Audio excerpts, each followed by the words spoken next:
ഇപ്പോൾ WCC സ്ഥാപക അംഗം ബീന പോൾ നമുക്കൊപ്പം ചേരുകയാണ്. ബീന പോൾ, അമ്മ ജനറൽ സെക്രട്ടറി സ്ഥാനത്ത് നിന്ന് ലൈംഗികാരോപണം ഉയർന്നതിനെ തുടർന്ന് സിദ്ദീഖ് രാജിവെച്ചിരിക്കുകയാണ്. അനിവാര്യമായ തീരുമാനം എന്നതാണോ താങ്കളുടെ കാഴ്ചപ്പാട്? ഉറപ്പായിട്ട് ഞങ്ങള് കുറെ നാളായിട്ട് ഇത് പറഞ്ഞുകൊണ്ടിരിക്കുക. ഇങ്ങനത്തെ കാര്യങ്ങളൊക്കെ നടക്കുന്നുണ്ട്. ഇപ്പൊ ഇങ്ങനത്തെ പേര് വന്ന സ്ഥിതിക്ക് മാത്രമില്ല, നേരത്തെയും ഈ കുട്ടി പറഞ്ഞിട്ടുണ്ട് ഇത്. പക്ഷേ അന്ന് ആർക്കും ഇപ്പൊ ഈ ഹേമ കമ്മിറ്റിയുടെ റിപ്പോർട്ടിന്റെ ബലത്തിലാണ് ഇതൊക്കെ പുറത്തു വരുന്നത്. എന്നിട്ട് നമുക്ക് തോന്നുന്നു ഇത് ഒരു നിർണായകമായ ഒരു കാര്യമാണ്. ഈ എല്ലാരും കേൾക്കുന്നുണ്ട് ഇങ്ങനെ ഒരു പ്രശ്നമുണ്ട്. ഇത് ഉറപ്പായിട്ട് ഒരു ക്ലീൻ അപ്പ് ചെയ്യുന്ന ഒരു അവസ്ഥയിൽ വന്നിരിക്കുന്നു. തീർച്ചയായും 2019 ആരോപണം ഉയരുന്നു. അന്ന് ഈ നിലയിലേക്കൊന്നും കാര്യങ്ങൾ പോയില്ല. സിദ്ദീഖ് അന്ന് ഈ ഉത്തരവാദിത്തത്തിലായിരുന്നില്ല താനും. ഇപ്പോൾ 2024 അതേ ആരോപണത്തിൽ രാജിവെക്കേണ്ടി വരുമ്പോൾ മലയാള സിനിമയിൽ അത് മാറ്റത്തിന്റെ സൂചനകളായി തന്നെയാണോ താങ്കൾ കാണുന്നത്?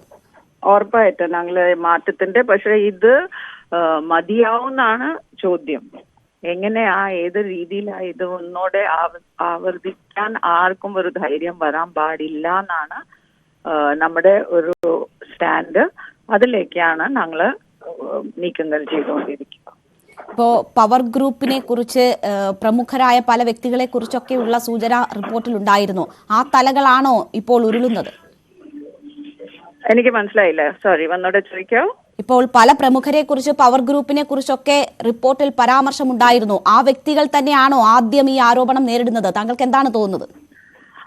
അങ്ങനെയല്ല, ഒരുപാട് ആൾക്കാരുടെ പറ്റിയുണ്ട്. ഇവര് ഇച്ചിരി പ്രമുഖരും ആയതുകൊണ്ട് മീഡിയ ഒക്കെ അത് കാണിക്കുന്നുണ്ട്. പക്ഷെ പല രീതിയിൽ ഈ ആരോപണങ്ങളൊക്കെ വരുന്നുണ്ട്. അത് ഇപ്പൊ അത് മാത്രമല്ലല്ലോ ഇതിന്റെ ഒരു പ്രയോജനം ഉണ്ടാവുന്നത്. ഇത് രണ്ട് കാര്യത്തില്, ഒന്ന് ഇവർക്ക് ഗവൺമെന്റ് എന്ത് നിലപാട് എടുക്കുമെന്നാണ്, രണ്ടാമത് ഈ ചേഞ്ച് എങ്ങനെ വരുത്തുമെന്നാണ് ഞങ്ങൾ നോക്കുന്നത്. തീർച്ചയായും ഇവിടെ ഇപ്പോ ആ പെൺകുട്ടി കൂടുതൽ പരാതി കൊടുക്കാനില്ല എന്ന തലത്തിലുള്ള നിലപാടാണ് ഇപ്പോഴും സ്വീകരിക്കുന്നതെന്ന് മനസ്സിലാക്കുന്നു. പരാതി കിട്ടിയിട്ട് നടപടി എന്നതാണ് സർക്കാർ നേരത്തെ മുതൽ പറയുന്ന നിലപാട്. ഇതിൽ കേസെടുത്ത് അന്വേഷണം എന്ന ആവശ്യം നിങ്ങൾ മുന്നോട്ട് വെക്കുന്നുണ്ടോ? അല്ല, അത്ര എളുപ്പമല്ല. നമുക്ക് ഒരു കേസ് നടത്താൻ അത്ര എളുപ്പമല്ല എന്ന് എല്ലാവർക്കും അറിയാം. ആ കുട്ടിയുടെ അവൾക്ക് ഒരു സ്വന്തമായിട്ട് തീരുമാനം എടുക്കാനുള്ള ഒരു പ്രാപ്തിയുണ്ട്. നമുക്ക് ഒരാളടുത്ത് കേസ് എടുക്കുക എന്നൊക്കെ പറയാൻ പറ്റത്തില്ല. പക്ഷെ ഞങ്ങളുടെ ഒരു WCC ഒരു അഡ്വക്കസി ഗ്രൂപ്പായിട്ട് ഇതൊക്കെ നടക്കുന്നുണ്ടെന്ന് കാണിക്കാനുള്ള ഒരു ഇത് ഹേമ കമ്മിറ്റി റിപ്പോർട്ട് അത് ശരിവെച്ചിട്ടുണ്ട്. സിദ്ദീഖ് നിയമപരമായ നടപടികൾ നേരിടണം എന്നൊരു അഭിപ്രായമുണ്ടോ?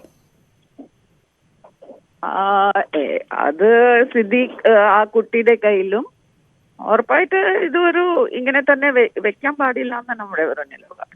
തീർച്ചയായും ഇത് ഏതാണ്ട് ഇതുപോലെ തന്നെയുള്ള ആരോപണമാണ് ചലച്ചിത്ര അക്കാദമി ചെയർമാനും നേരിടുന്നത്. പക്ഷേ അദ്ദേഹത്തിന്റെ രാജി ഇതുവരെ ഉണ്ടായിട്ടില്ല. സർക്കാർ രാജി വെക്കണമെന്ന ആവശ്യം, അത് ഞാൻ പറയുന്നേ, ഇതൊക്കെ നമ്മുടെ കയ്യിലില്ല. ഞങ്ങള് ഇത് ഹേമ കമ്മിറ്റി റിപ്പോർട്ടാണ് ഈ കാര്യങ്ങളൊക്കെ മുമ്പോട്ട് വെച്ചിരിക്കുന്നത്. Everybody has the moral ground, everybody സർക്കാരിനെ അതിന്റെ ആയിട്ട്. So we expect that the right position will be taken by everybody.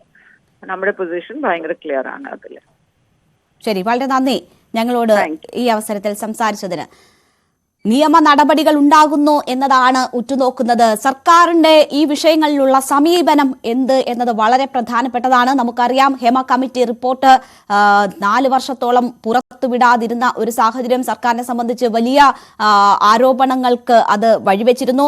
അതിനുശേഷം റിപ്പോർട്ട് പുറത്തുവിട്ടപ്പോൾ അതിന്റെ പ്രധാന ഭാഗങ്ങൾ പലതും കമ്മീഷൻ ഉത്തരവിന് വിരുദ്ധമായി തന്നെ മറയ്ക്കപ്പെട്ടിരുന്നു. അത് പുറത്തേക്ക് വിടാതെ സംരക്ഷിച്ചിരുന്നു എന്ന തരത്തിൽ സർക്കാർ ആരോപണം നേരിടുന്നുണ്ട്.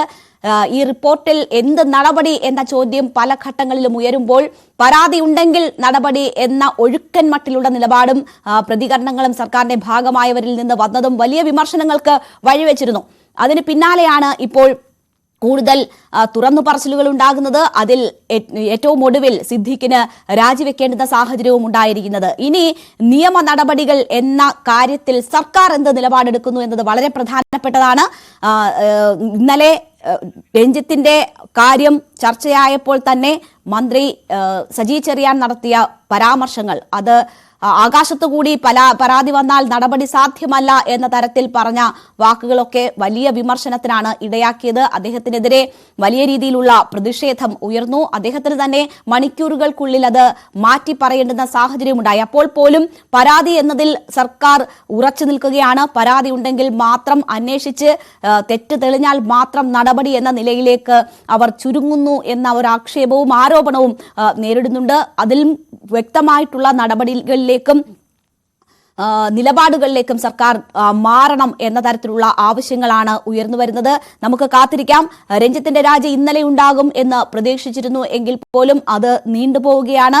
സിദ്ദീഖ് രാജിവെച്ചു എന്ന വാർത്തകൾ വരുമ്പോൾ പോലും രഞ്ജിത്തിന്റെ കാര്യത്തിൽ എന്താണ് തീരുമാനം എന്നത് അറിയാൻ കഴിയുന്നില്ല. ഇന്നോ നാളെയോ ഒക്കെ രാജിവെച്ചിരിക്കും എന്ന തരത്തിലുള്ള ചില സൂചനകൾ മാത്രമാണ് വരുന്നത്. ഇനി അദ്ദേഹത്തിന് ആ സ്ഥാനത്ത് തുടരാൻ കഴിയുമോ എന്ന കാര്യത്തിൽ സംശയമുണ്ട്. കാരണം അത്രമാത്രം രാജിക്കായുള്ള സമ്മർദ്ദം ഏറിയിരിക്കുന്നു. സർക്കാരിന്റെ ഭാഗമായവർ തന്നെ, മന്ത്രിമാർ തന്നെ ഇന്നലെ അതിന്റെ സൂചനകൾ നൽകിയതാണ്. അതിനുശേഷവും സ്ഥാനമൊഴിയാൻ തയ്യാറായിട്ടില്ല എന്ന് വേണം മനസ്സിലാക്കാൻ.